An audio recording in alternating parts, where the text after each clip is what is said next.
dhe ato besimtarë që ndjekin dhe pasojnë rrugën e tij deri në ditën e Kiametit. Allahu t'i lutem të na dhurojë dije dobishme, na mundsoj vepra të mira, e sa të jemi gjallë, na furnizojë me furnizim pastër dhe halal. Allahu t'i lutem që të na dhurojë dije dobishme, e të jemi ndër ata të cilët dija ju bën dobi si në këtë botë edhe në botën tjetër. Allahu t'i lutem që dija që ne marrim dhe japim të jetë argument dhe dëshmi për ne ditën kur të takojmë Allahun.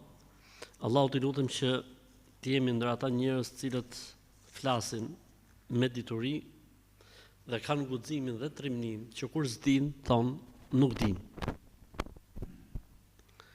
Atëherë po filloj me pyetjet të cilat janë të rezervuara, nëse ka nga vëllezërit ndonjë pyetje mund të na thotë direkt. Nëse jemi në namazet me zë, si sabahu, akşam dhe yatsia, kur imami thot surën El-Fatiha, a duhet që ne ta themi El-Fatihan mbas imamit? Kjo është një çështje faktikisht e trajtuar kush e di sa herë, dhe mendimet dhe opinionet e shkollave islame për këto janë të ndryshme. Që mos t'ju lodhim me mendimet dhe opinionet, mendimi më i drejtë dhe më i saktë është që El-Fatihaja duhet lexuar edhe nëse imami lexon me zë. Po nëse dikush i përmbahet një shkollë juridike, X apo Y apo Z, nuk ka problem. Ama më e saktë është kjo, pse? Sepse në hadithin e saktë, para vdekjes pejgamberi sa në vitet e fundit të jetës së tij, ka ndodhur kjo ngjarje. Transmeton Abu Huraira radhiyallahu anhu, me sa më men, sahabiu, thot një ditë pejgamberi sallallahu alajhi wasallam ka fal namazin e sabahut me xhamat. Dhe mbasi ka mbaruar namazin, ka thënë: "Më duket se lexoni Kur'an mbas meje." Kan thonë sahabët, po. Çfarë e lexon ti, e lexojmë edhe ne. Pra, kur pejgamberi sa këtonte El-Fatihan, ata kënaqeshin El-Fatihan. Kur pejgamberi sa këtonte sure, ata kënaqeshin surën e njëjtë bashkë me pejgamberin sa njëkohësisht. Thanë ne kënojmë Kur'an siç e kënon ti Kur'anin. Tha pejgamberi sa la taf'alu illa bi Fatihatil Kitab. Mos veproni më kështu, përveç se me El-Fatihan. Thot transmetuesi, fantahan nasu min al-qira'a. Njerëzit nuk lexuan më mbas kësaj. Dikush, njerëzit prej dietarëve flas. Fjalën dhe nuk lexuan më njerëzit mbas kësaj e ka komentuar, domethënë nuk lexuan më fare. Ky është një mendim. Dhe dikush thotë nuk lexuan, domethënë El-Fatihan. Kush mund ta ndajë më mirë këtë muhabet? Më mirë këtë muhabet e ndan transmetuesi i ngjarjes. Abu Huraira, transmetuesi i ngjarjes, është pyetur më vonë, mas vdekjes pejgamberit sallallahu alajhi wasallam, si bëhet për El-Fatihan kur imami lexon. Ka thënë Abu Huraira, thotë taqra biha fi nafsik. I ka thënë personin që e ka pyet, duhet të lexosh në veten tate ose ta lexosh në veten tate. Ai e ka pyet dhe herë. Po imami po lexon, pra është namaz me zë. Ai ka thonë iqra biha fi nafsik. Lexoje në veten tate, pra me zot ulët lexoje vet. E ka pyet për herë të tretë e Borer. I ka thonë Borer radhiyallahu anhu herën e tretë, iqra biha fi nafsika ya farisi. I ka thonë lexoje në veten tate o persian. Pra kupton arabisht çfarë po them apo jo? Unë po flas arabisht, ti më thua veten ti. Imami me zë, pra ja ka thënë 3 herë, kështu që kjo është inshallah më e qëndrueshmja. Kam prish agjërimin në muajin e Ramazanit me intimitet bashkëshortor, me bashkëshortin. Si ta shlyej këtë? E para gjë duhet më u pendu, sepse keni shkel shenjtërinë e ditëve të Ramazanit. E dyta gjë, duhet ta shpaguani këtë ditë duke e kompensuar me agjërim 60 ditë pa pushim. Siç thot populli kokër më kokër, por pa pushim, që do të thotë nëse pushohet një ditë, fillon 60 nga fillimi. Si ti dhe bashkëshorti. Përjashtohen gratë që të kenë lejen e menstruacioneve. Pra për shkak menstruacioneve mund ta shkëpusin 60-shën. Për ndryshe, nëse e shkëput shkon deri ke 58 dhe një ditë nuk agjeron, fillon 60 nga fillimi. Po kështu dhe burrit, nëse shkon deri tek 59 dhe ditën e 60 e shkëput, atëherë fillon edhe një herë 60 nga fillimi. me sëmundje fillon nga fillimi. Vetëm arsyetimi i femrës që ka ato të përmuajshmet, ose vetëm nëse i qëllon Bajram. Ditë Bajrami që s'lejohet me agjëru, për shembull.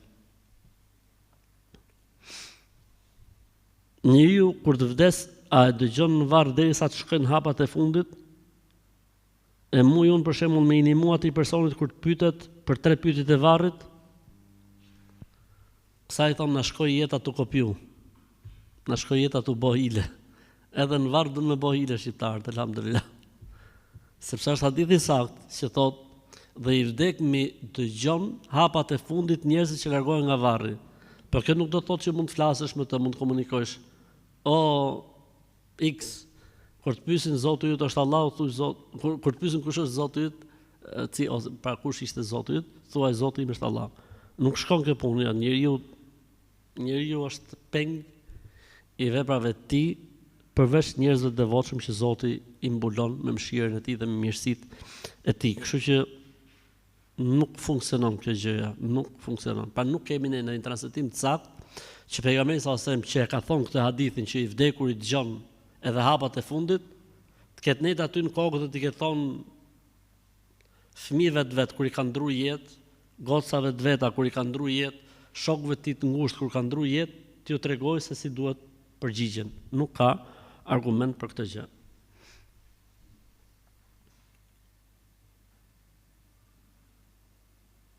A i dëgjon i vdekur i lutjet tona kur ne lutemi për të dashurit tanë që kanë ndruar jetë? Jo, nuk i dëgjojnë. Por mund të përfitojnë prej lutjeve tona. Pra kur ne lutem për një që ka ndruar jetë, namaz, ose ke varri, shkojmë bëjmë dua për të, ose diku kudo që ti jesh, shkon menja tek dikush që ka ndruar jetë dhe ti bën dua për të, po. Inshallah duaja i shkon atij përfitimi prej duas tate, po jo që ta dëgjojë ai duan tënde. A është e vërtetë që nëse lutemi për dikë pa dijeninë e atij personi, kjo bëhet shkak që të shtohet dashuria mes nesh? Nuk është se ka ndonjë argument për këtë gjë.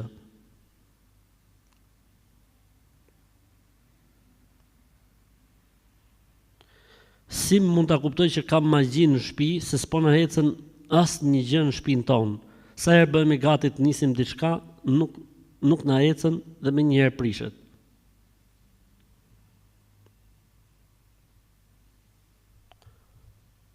Tani unë nuk e di, domethënë se si i rregulloni ju punën dhe se si i bëni punë e rëndësishme. Duhet me fal namaz në shtëpi, duhet me lexu Kur'an, duhet me largu haramet ndoshta që mund të bëhen sebeb që mos futen me lajket. Po pse jo edhe me u knu si familje? Ndoshta mund të jetë në mësysh, mund të jetë në magji, edhe me u knu si familje, nuk është se përbën ndonjë problem. A është e vërtetë që kur kënon kukuvajka e merr një person të shtëpisë me vete? Po pra, e merr me aeroplan, i pret biletën. I pret kukuvajka biletën atij që njonit nga anëtarët e shtëpisë. Dhe në pralla nuk ka për këto asnjë lloj argumenti. Jo, po ka ndodhur herë për shembull kur ka knu kuvaj vdiq, po ka ndodhur më herë. Ajo hera tani do të bëhet legjend, do të bëhet ligj, do të bëhet rregull, do të bëhet stres për gjithë botën deri në ditën e Kiametit. A është e vërtetë se një shpirt rimishërohet, pra ka jetuar një kohë tjetër dhe pastaj rikthehet prapë në këtë botë? Se kështu pa të dëgjuar një nga këta të vjetrit që e thoshte këtë gjë, se vjen prapë shpirti. Legjenda pagane indiane. Ne në Islam nuk e njohim teorinë e rimishërimit. Tek ne në Islam shpirti o shkon në xhenet edhe pret atje ditën e Kiametit, o shkon në xhenem dhe pret atje ditën e Kiametit. Ruhet në xhenet ose në xhenem, ndërsa përjetimet i ka në varr. Përjetimet i ka në varr, ndërsa si trup ruhet në xhenet ose në xhenem. Thot Zoti në Kur'an: "Kalla inna kitabal fujjari lafi sijjin." Sijjin është një pllak thot në xhenem ku nën të rrin shpirtrat e jo besimtarëve. Kalla inna kitabal abrari lafi illijin. Shpirtrat e besimtarëve janë në illijin, pra në gradat e larta të xhenetit, të ruhen, siç është transmetuar në Sahihun e Buhariut se shpirtrat e besimtarëve janë në xhenet shëtisin, ose hadith tjetër që thotë në gushat e zogjve jeshil në xhenet. Pra janë në xhenet. Ndryshe nga shpirtrat e dëshmorëve që përfitojnë nga mirësitë dhe begatitë e xhenetit, shpirtrat e njerëzve besimtar thjesht ruhen në xhenet. A është haram nëse ka një produkt që duam ta konsumojmë alkool, po pa përqindje? Alkooli në produkte ka disa situata. Për shembull, është në disa preparate mjekësore, ilaçe, që nuk ndodh ndryshe tretja e preparatit origjinal vetëm se nëpërmjet alkoolit. Ndodhet në disa ilaçe të tjera, po që nuk ka zëvendësues. Mund të ketë zëvendësues, por nuk e ka efektin si alkooli në tretjen e gjës bazike që nevojitet për këtë smundje. Rasti i dytë, në të dyja këto raste lejohen. Rasti i tretë, nëse përdoret në produkte ushqimore. Nëse përdoret në produkte ushqimore ka dy situata. Përdoret produkte ushqimore dhe gatuhet dhe pra me kuptimin transformohet, këtu është halal, nuk ka problem. Dhe përdoret në produkte ushqimore, po lënda e alkoolit mbetet aty. Pra era, për shembull, në disa produkte, ose lënda, pra ajo lëngu, si më thon, pavarësisht se nuk ka më efekte dehese, ama është lëngu aty. Atëherë në këtë rast duhet më u largu prej saj, edhe pse s'ka përqindje.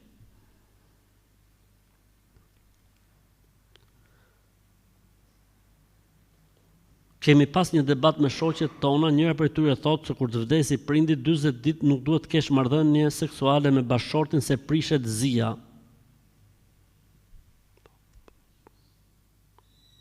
Nga i gjenë, po çfarë të bëjë 40 ditë për shembull? Çfarë të bëjë 40 ditë? Ej zoti i madh, na gjet në këta njerëz. Po burri për shembull çfarë i ka mirë, kësaj i ka vdek baba për shembull. Po burri i saj çfarë faj ka?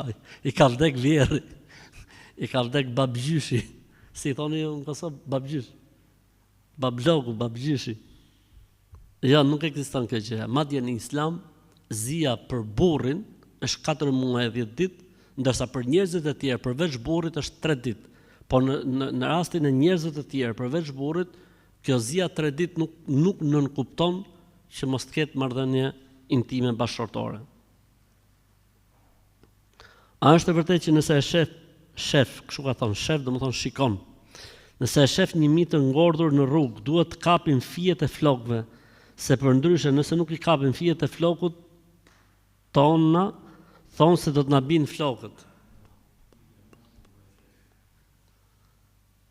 Edhe këtë e dëgjuam, elhamdulillah, nuk na e merrte mendja se do të shkojte çmenduria deri në këtë shkallë.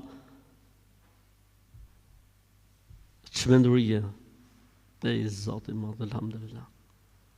Nëse shet thot një mit ngordër, duhet me kap flokët. Se po si kape flokët, tran flokët në tokë. Këta nuk ka kush i arreston, nuk ka prokurori që i mbledh ta njerëz, elhamdulillah. Prandaj bën qejf.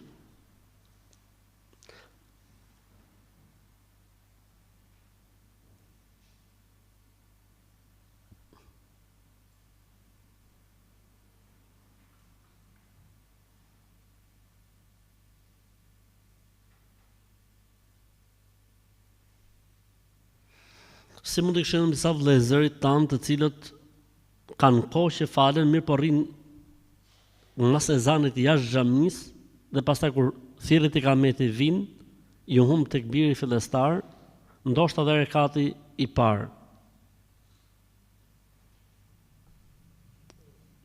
Islami ka një gjë shumë interesante, fakti që pozita ke Zotit nuk ka të bëjë me vjetërsinë. Mund të jetë dikush në fillimet e tij të fesë dhe të besimit, edhe i kap gjërat aq mirë, i përmbahet gjërave aq mirë, saqë ecën shumë më mirë se sa dikush tjetër që mund të ketë një kohë të gjatë, edhe si puna e këtyre zotnive që rrin kjo oborri, ndoshta ik tekbiri fillestar apo ik edhe rekati. Tekbiri fillestar është shumë i rëndësishëm. Kush e fal me imamin, me xhamat, 40 ditë, 5 vaktet, me tekbirin fillestar, pra thot imami Allahu Ekber, direkt, mas rës se imamit aja e xhamatit, thot këtij njeriu i jepen 2 garanci. Garancia se nuk është për hipokritëve dhe garancia se është i çliruar një herë për gjithmonë nga regjistrat e xhenemit. Për këtë arsye kanë diskutuar dietarët e Islamit nëse jam duke fal sunetet e një namazi dhe thirret ikameti. Dikush thot kputet ikameti që mos të humbi tekbiri fillestar. Dhe dikush thotë të plotësohet dhe kap mrapa. Dhe më saktë kush është shifet. Nëse vazhdoj deri në fund, më ikën tekbiri fillestar, putet suneti. E nëse unë arrita kap tekbirin fillestar, atëherë e vazhdoj sunetin derisa ta mbaroj. Për shembull, është duke u thirrë ikameti dhe unë jam sejdë dytë të sunetit. Okej, marro, e kap tekbirin fillestar. Ama nëse thirret ikameti dhe unë jam në rekat dytë, sa kam filluar rekatin e dytë? Sado që ta fal shpejt unë, nuk arrit dot tekbirin fillestar. Atëherë në këtë rast kputet suneti edhe lidhe me imamin. Ndërsa për sa i përket sunetit që se kapa, e fal më mrapa.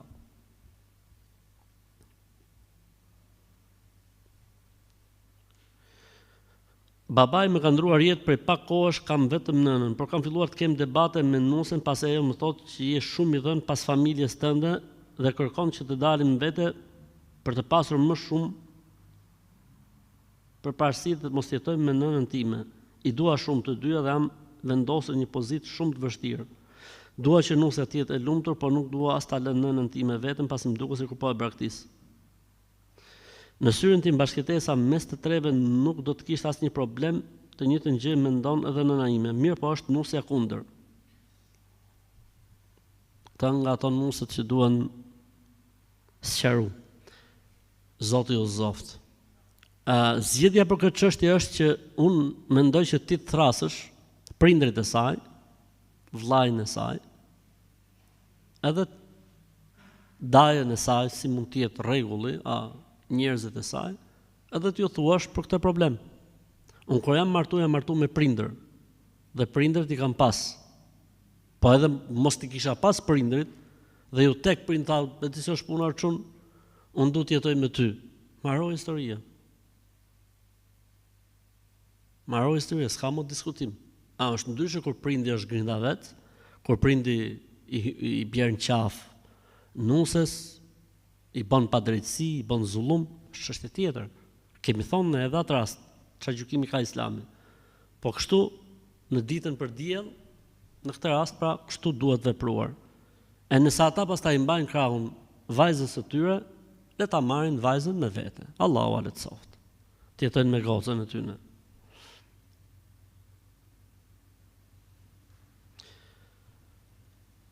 Jam në pozicionin hoxh, por më është bërë një pyetje, po nuk di t'i përgjigjem. Hajde ta shohim. Një motër, prindrit duan ta martojnë me një burr që ajo nuk e do. Ajo ka thënë atyre se nuk e do, mirë po ata këmbgulin. Ai gjithashtu ka thënë atyre se dëshiron dikë tjetër, por prindrit nuk e marrin parasysh dëshirën e saj. Tani ajo nuk di çfarë të bëjë, është 27 vjeç dhe nuk ka qenë kurrë e martuar. Kishte gjykat sheriati, ishte zgjidh muhabeti. Domethënë, shkoi te goca ke kadiu, edhe e martoi te kadiu me kë don goca. Po si mund ta martosh fëmin me një ish nuk e don? Si mund ta martosh? Kjo është e paimagjinueshme faktikisht.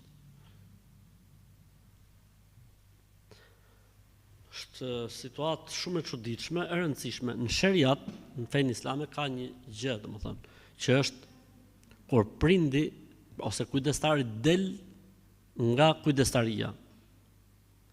Në momentin që do ta martojë gocën me njëri që nuk e don, pa dhënë asnjë fakt dhe argument, se nuk e di, nuk mund të ketë fakt dhe argument, Zoti më fal, çfarë fakti mund të ketë? Martohesh me filonin.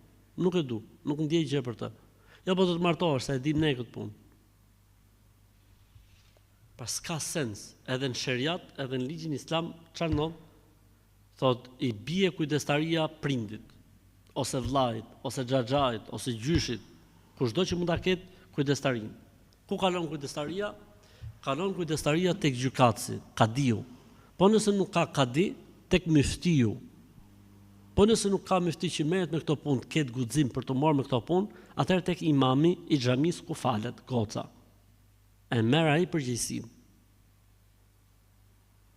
Po nëse imami s'ka shpatlla me majt këtë muhabet, atëherë gjehet një imam tjetër, nuk ka problem, që e merr përsipër këtë lloj situate. Ose ka një dhe zgjidhje tjetër, prap halal, që është gjehet një imam i medhhebit Hanefi,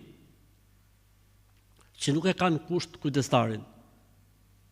Pra në medhhebin Hanefi, nëse shkon një çun dhe i goc tek imami me dy dëshmitarë dhe duan të martohen, ai e bën nikahun dhe nuk pyet fare për prindin, sepse në medhhebin Hanefi nuk është kusht kujdestari. Dhe në raste të tilla veprohet kështu, nuk ka asnjë lloj problemi fetarisht. Po edhe në medhhebet e tjera, për shembull, po të vitet tek unë do ja bëjsha nikahun pa pyet askënd. Nëse situata është e tillë. Nëse situata është e tillë, nuk merret në kujdestari prindi më, e humb kujdestarinë. A është e vërtetë që duhet ta ndalim namazin 20 minuta para se të hyjë namazi tjetër? Jo, nuk është e vërtetë. Namazi farz duhet fal brenda kohës në çdo mundësi që mundet. Dhe nuk ka një minutazh përpara. I dërguari Allahu sallallahu alaihi wasallam ka thënë: "Men adraka rak'atan qabla tulu'i ash-shamsi faqad adraka as-salah, wa man adraka rak'atan qabla ghurubi ash-shamsi faqad adraka as-salah." Kush arrin qoftë edhe një rekat para lindjes diellit, e ka arrit namazin e sabahut. Kush arrin qoftë edhe një rekat para perëndimit diellit, e ka arrit namazin e ikindis. I bjerë që gjysma e namazit të falej kur duke lind dielli. I bjerë që 3 rekate të falen duke perëndu dielli. Pra ka përjashtim. Farzi është duhet fal në kohë. Ka thënë Zoti në Kur'an: "Inna salata kanat 'alal mu'minina kitaban mawquta." Namazi është bërë obligim për besimtarët në kohë fikse, pra në kohë të përcaktuar, në kohë të limituar, pra nuk mund të jetë. Kështu që ky 20 minutë nuk është i vërtetë. Si duhet ta fal xhuman kur e kam kapur xhamatin në rekatin e dytë mbas rukus? A duhet ta fal 2 rekate ashtu si imami, apo duhet ta fal më shumë? Këtu ka 2 mendime faktikisht, një mendim që nuk është fort i mbështetur, dhe mendimi i dytë që thot falet drek 4 rekate. Pra nëse unë vi dhe kap xhuman mbas rukus së rekatit të dytë, nuk e fal më 2 rekat sa që është xhumaja, po e fal 4 rekat drek. E fal drek.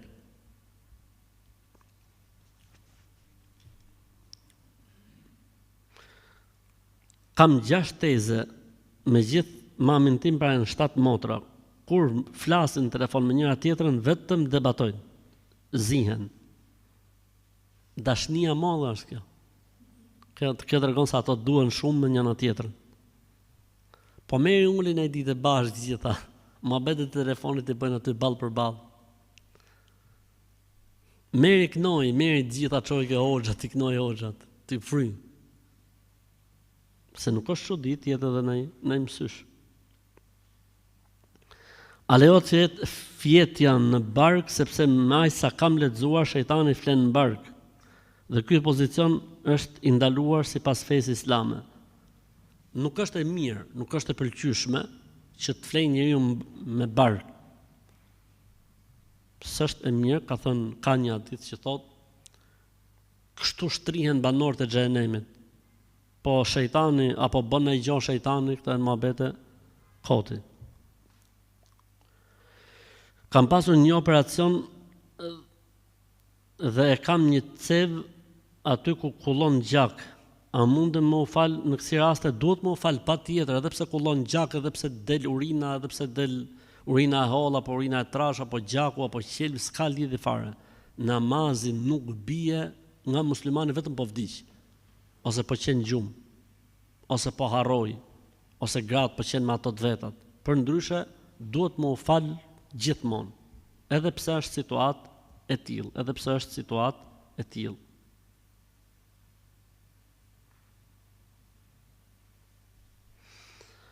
A quhet abdesi nëse je me grip dhe i ke hundet e bllokuara? Po, quhet, nuk ka asnjë lloj problemi fetarisht.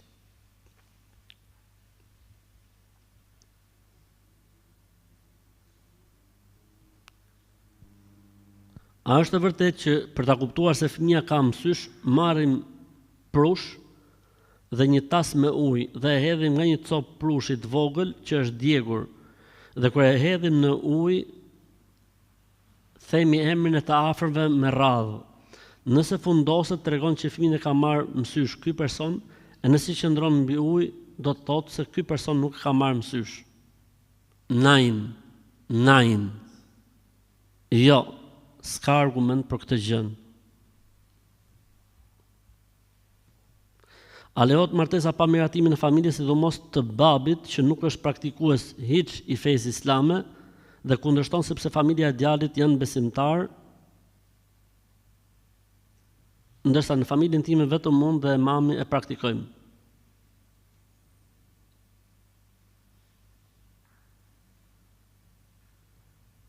Ndërkohë që këta të tjerët nga familja ime përveç meje dhe mamit nëgjojnë një hoxh i cili sheh të ardhmen, sa është për hajër apo jo.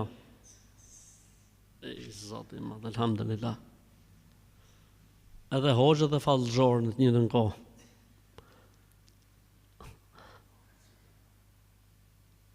Hoxh astrolog.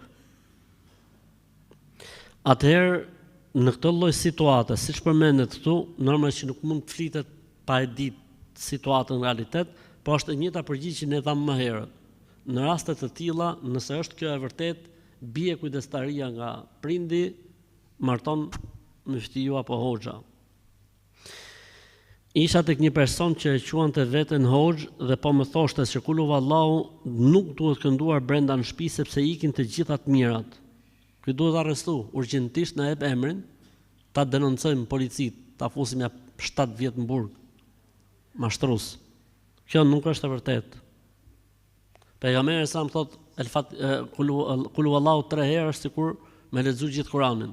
Tha pejgamberi sa sem, a nuk ka mundësi çdo njeri për ju para gjumit të lexoj gjithë Kur'anin? Tha në pejgamberi i Zotit, e kush mund ta lexoj para gjumit gjithë Kur'anin? Tha 3 herë kul huwallahu ahad. Tani para gjumit ku është robi? Në ar apo në mal, në shtëpi? Kështu që të lutem ti që ke bërë këtë pyetjen, na sill emrin e hoxhës ta denoncojmë. Ky hoxha duhet arrestuar në momentin më të parë. Ti themi atij, ka ardhur që arreston njerëz. Ti themi atij robit. Ka ardhur që arreston. Ej, Zot na falo Allah. Ka gjenë më dhe nga i gjenë këta gjona, alhamdulillah. Ka disa ditë thot që një afër im është smur, analizat dhe çdo gjë i kanë rregull. Një hoxhi ka thënë që ka shkelur në melek. Ky hoxha që ka ftoftë në tepelek. Zoti. E para gjë duhet arrestu hoxha. E para gjë. E dyta gjë, shqipi se këto puna analizave, këto për shembull bëjnë analizë gjaku, s'ka gjë. Ndërkohë që kur thu analizat duhet më shku muhabetit me eliminim në analiza, jo kështu ka bë analizat. E rëndësishme, nëse s'ka zgjidhje, le të kënohet tek një hoxh. Po jo ky që thot ka shkel melek. Pse nuk tha për shembull ka shkel xhinin? Ka shkel melek. Hoxha pas ka qenë shumë nona. Shumë nona hoxha, nona.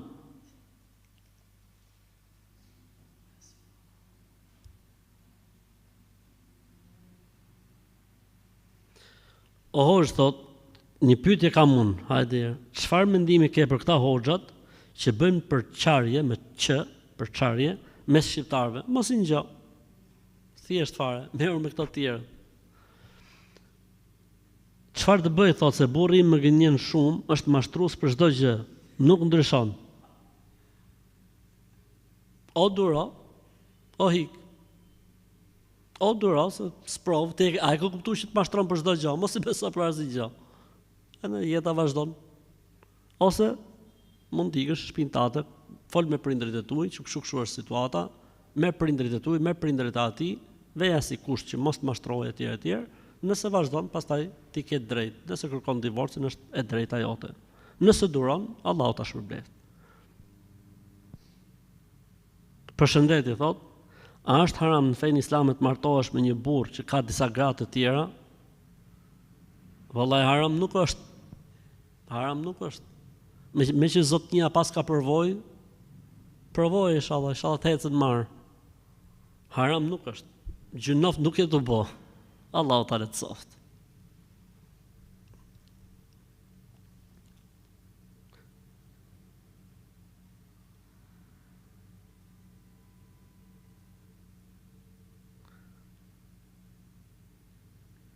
Kur shkon një çift i sapo martuar në shtëpinë e dikujt nga ana e nusës, të nxjerrin një qen dhe një pul ose punë. Çfarë mund të jetë kjo? Vallahi nuk e di. Të shmendurit janë shtuar shumë. Nuk e di. Janë shtuar shumë. Kanë një proverb arab thon el jununu funun. El jununu funun. Çmenduria është art në vete. Lloj-lloj. Lloj-lloj, çfarë quhen këto? Lloj-lloj klasifikimesh, lloj-lloj ndarjesh.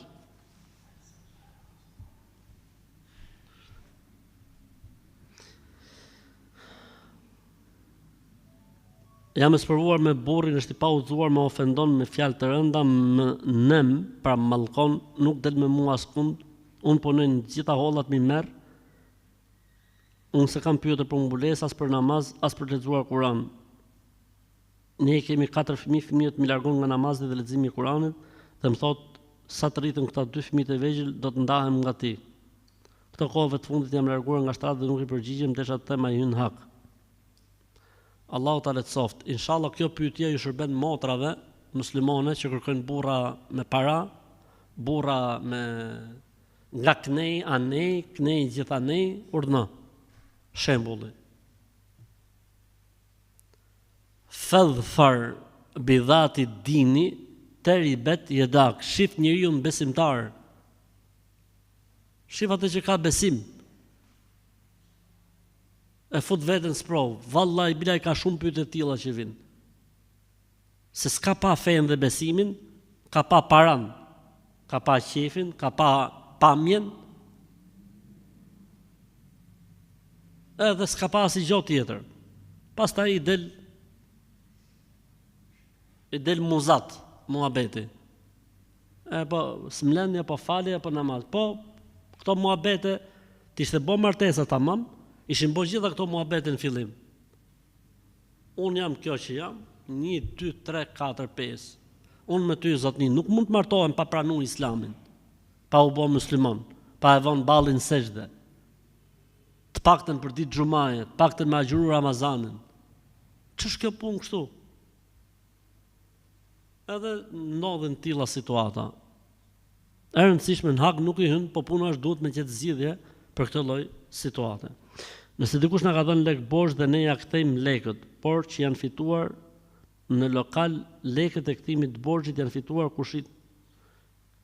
Nëse dikush na ka dhënë lek borxh dhe ne ja kthejmë lekët, okay, por që janë fituar në lokal, lekët e kthimit të borxhit janë fituar kushit alkol e haram. A ka problem ai që po i kthehet borxhi? Ai nuk ka problem, është në rregull, ai të mori lekët e veta. Kurse gjinofin e keni ju që merreni me alkol. Ai është në rregull. Si tha njëri, tha, unë nuk harroj këtë. Problem borxhi. Dgjot ose kështu si po flet ti, tha, jetu mbo, tha, më shku në bank me mor kredi. Shkora tash merr.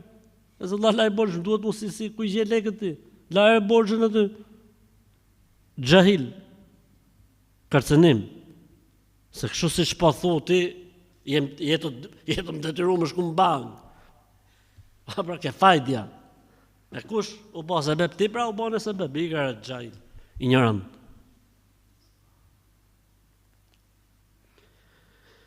Kur vdes një njeri dhe i jesin, do më thënë i ngelin, syt, qel, hapur.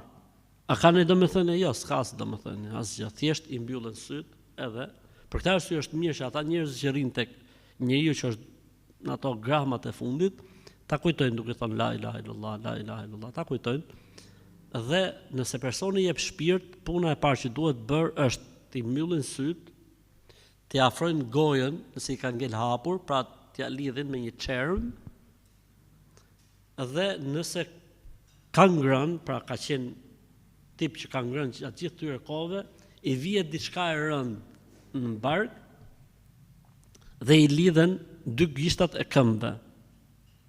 Derisa të ngrihet trupi dhe të jetë në këtë formë, kanë thënë dietarët sepse qenia e njeriu me sy hap mas vdekjes nuk është etike për të vdekurin.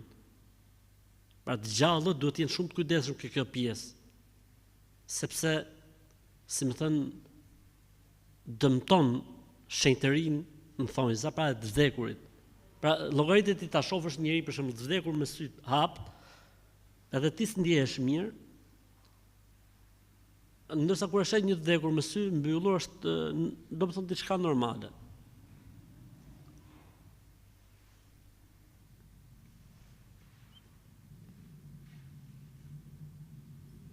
A është e vërtet që Scudetto më u ngret kur të vinë njerëzit në shtëpi? Çfarë do thotë kjo Scudetto?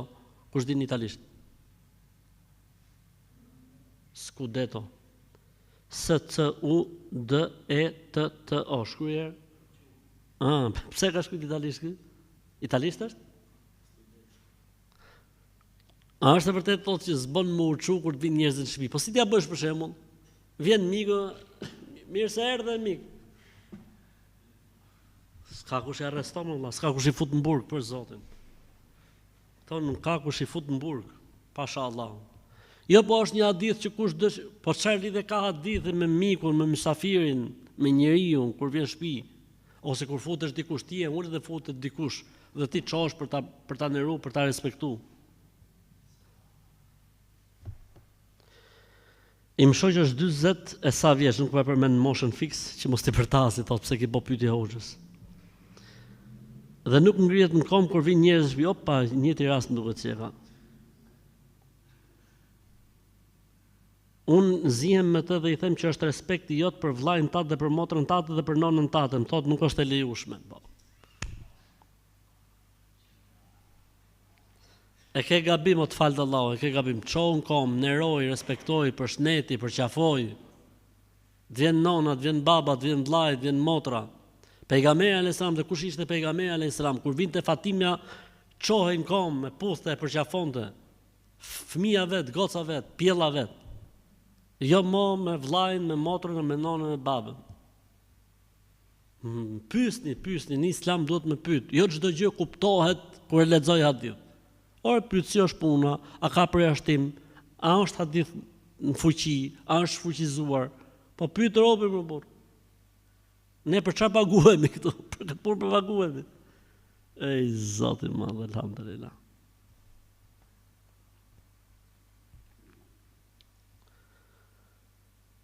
Unë falem gjithë, pra falem gjithmonë me sa duket. Falem 5 vaktet ka për qëllim ndoshta, por kam varzën dhe byzylikun në dorë. Më kanë thënë dikush që çdo herë kur merr abdest duhet i rrotullosh byzylyqet me duar të lagura. Mirë, po mua kjo më jep bezdi. Nëse byzylyqet janë të lira, nuk ka nevojë. Nëse janë nga këto që janë kështu klap, që sfutet ujë, e kur e heq masi muj është bërë pluhur i bardh mrena, është bërë kështu sikur me pas zvulos, atëherë ajo duhet lëviz. Ama nëse është diçka e lirë, stresi zero, nuk ka asnjë problemi. A kanë të drejtë prindrit të ndajnë një çift nëse ata duhen me të vërtetë? Nëse prindit bëhen shkak që një çift të ndahen, kanë fituar mallkimin e Zotit. I dërguari i Allahut sallallahu alaihi wasallam ka thënë një gjë të tillë: kush e ndan një çift, fiton mallkimin e Allahut. Nuk ka gjë më të rëndë tek Allahu se sa një i tretë, kushdo qoftë, prindi, vllai, motra, kunati, kushdo qoftë. Nëse bëhet sebeb në ndarje një prindi, fiton mallkimin e Zotit. Allahu na ruaj. Isha dje në vdekje të xhaxhait të burrit, dhe kur ikëm më dhan ujë dhe kola dhe moll me vete, po më thanë të tjerët që nuk bën të marrësh gjëra nga mortja. Ai hongërt mortja këto që ta kanë thonë ty këtë llafe. I hongërt mortja, i hongërt. I shkofshin mbrapa këtij të shkretit. Po çfarë lidhje ka kjo punë valla? Ku I gjeni këto gjëra valla? S'bën thot me hongër gjëra që ti kanë thonë atje ku ke qenë ke mortja, se pa I hongre. Pa I hongre. Ej Zoti I madh, alhamdulillah.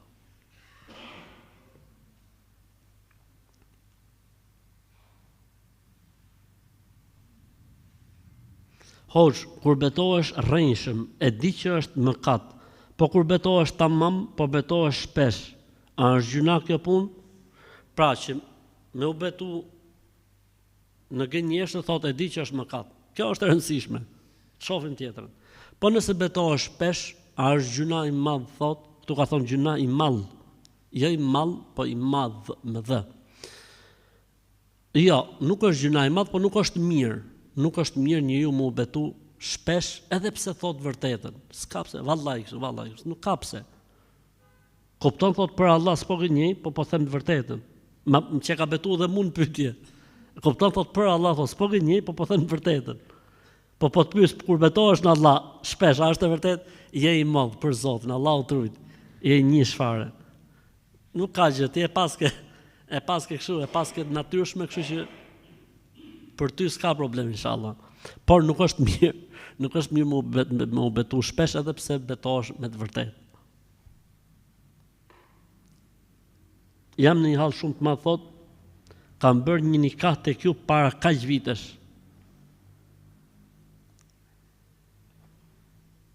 Dhe jemi ndarë tani thot, Zotin haruj. Unë kam shkuar tek prindërit e mi, mirë po ai nuk e pranon ndarjen.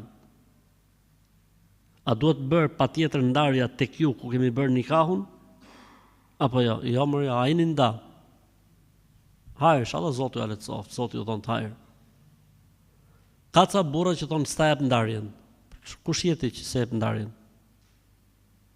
Si e Zoti? Jeni nda, pavarësisht gruaja po e kërkon me drejt apo pa drejt. Ti nuk mund të marrësh peng dikë tjetër.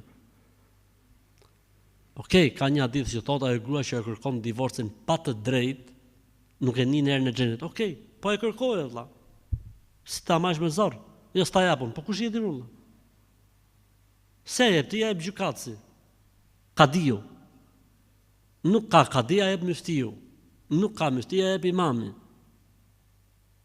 Nuk ekzistojnë këto, po keni bë letra, e të fut letrat në gjykat, nda me gjykat. Thujtis, je gruaja ime ala. Ka tip atill, diun tip atill. Jo, thot unë s'kam das të bon, as më martua. Po, mirë. Aty ma e gishtin, ka e vrima. Bjeri na të vrim. Kam shiriku disa video të hoxhallarë në lidhje me fejesën dhe martesën, mirë, po nuk po kuptoj sa duhet. Se në Islam nuk ka fejes, apo shkohet direkt në nikah. E para mos ngjoh shumë mirë, e mos shif shumë. Shif njonin që ti merr fen prej tij, që e takon ke mundësi me komuniku me të etj, kjo është më e mira. Edhe pyete si është puna që është tek. Islami e njeh fejesën. Njeh nikahun, njeh dhe dasmën. Fejesa do thot dakordësimi I parë.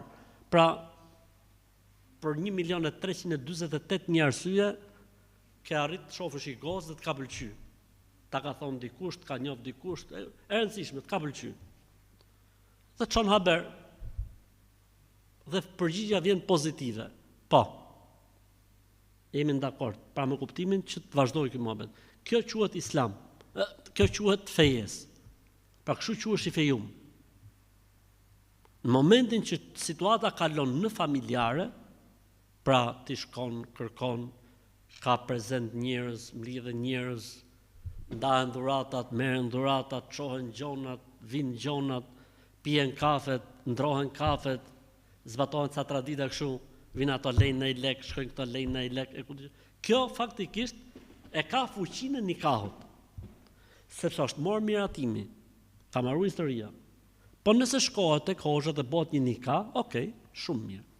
Pra shkohet tek hoxha flet ca këshilla, ca porosi, i pyet e ku dëgjon etj. Kjo është më e mira. Amon nëse bëhet siç bëhet në traditën shqiptare për shembull, flas këtu në Shqipërinë londineze, këtë të 1913 që jemi ne tani, këtu e bëjnë kështu. Bin dakord në fillim, pastaj kur bin dakord në fillim, takohen një herë, shifen prindrit me çupën ose me cullin, edhe kur shifen këto, pastaj kalojnë fazë 2 që është me pi kafet. Pin kafet, pastaj fillojnë ndrojnë nishonet, dhuratat e gjonat. Do të thotë, cili është qëllimi për nikaut në Islam? Qëllimi për nikaut është goca të jetë dakord, çuni të jetë dakord, prindit të jetë dakord. Tani kur ndrohen nishonet, nuk e di a bëhen më këto gjona, po unë për shembull ke fëmijët e mi i kom bë, ke 2 të parët, i kemi ndruar nishonet. Në momentin që ndrohen nishonet, do të thotë që është dhënë dakordësia edhe e prindërve. Kështu që të qoftë halal, po u bën ndrimi nishone, po pin kafet, bismillah. Tani, është mirë me bën nikahun se hoxha thotë ca gjona, ca këshilla që ti kenë trinit në mendet porosi, okay, kjo është më e mira që mund të bëhet.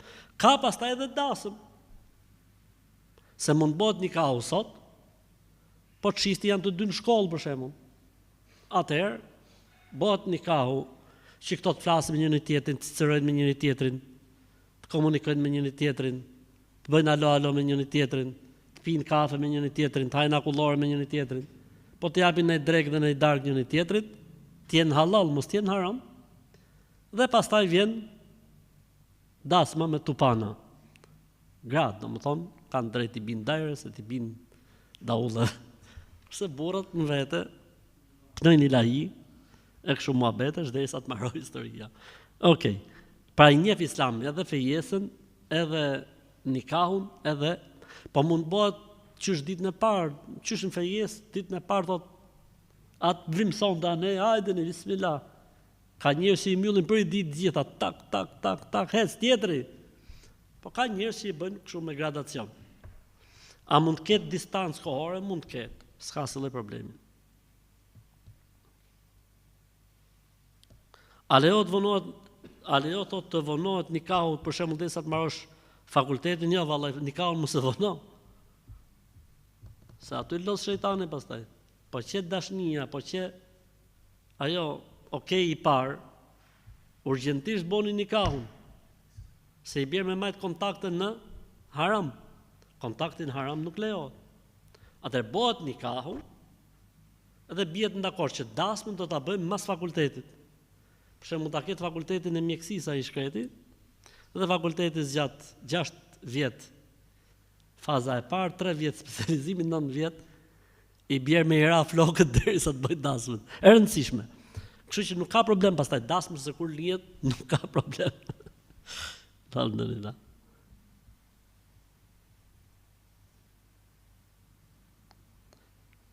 Kemi gjetur të shkruar një nga këto faqet, këta që e marrin fen nga faqet, nga rrjetet sociale, se Muhamedi alayhis salam ka folur në Djep pak pasi kishte lindur. Nuk është e vërtetë. Nuk është pejgamberi alayhis salam tek ata njerëz apo pejgamber që kanë folur në Djep. Nuk është e saktë. Edhe pse mund të jetë nëpër libra e shkruar, po jo çdo gjë që është e shkruar nëpër libra është e saktë. A është e vërtetë se djepi i tij sallallahu alaihi wasallam lëkundej nga engjëjt? Arab nuk kanë djep fare, kurse që kanë djep, arab kanë djep kanë vetëm shqiptarët. Po ç'është ky muhabet e borë tonë me lajket? Nuk ka argument, s'ka hadith.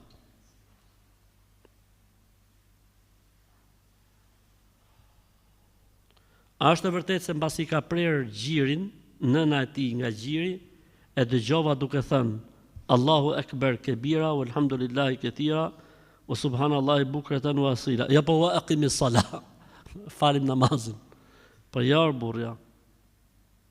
Nuk është e vërtetë dhe është çdo gjë që gjendet nëpër libra apo përmendet nëpër rrjete sociale dhe për faqe, do thotë se ka burim autentik.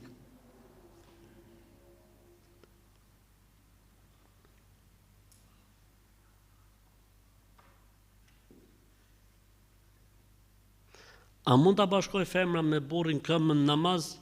Jo. Edhe pse është nusja jote, nuk bën. Nusja falet mbrapa. Nusja falet mbrapa dhe nuk falet në gjithë me burrin e saj.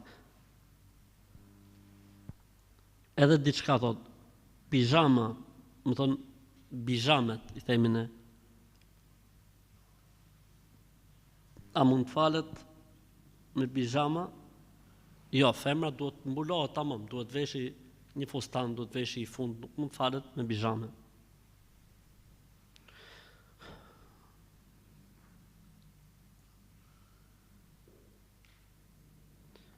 Jetojmë në Itali dhe gruaja ime 6-7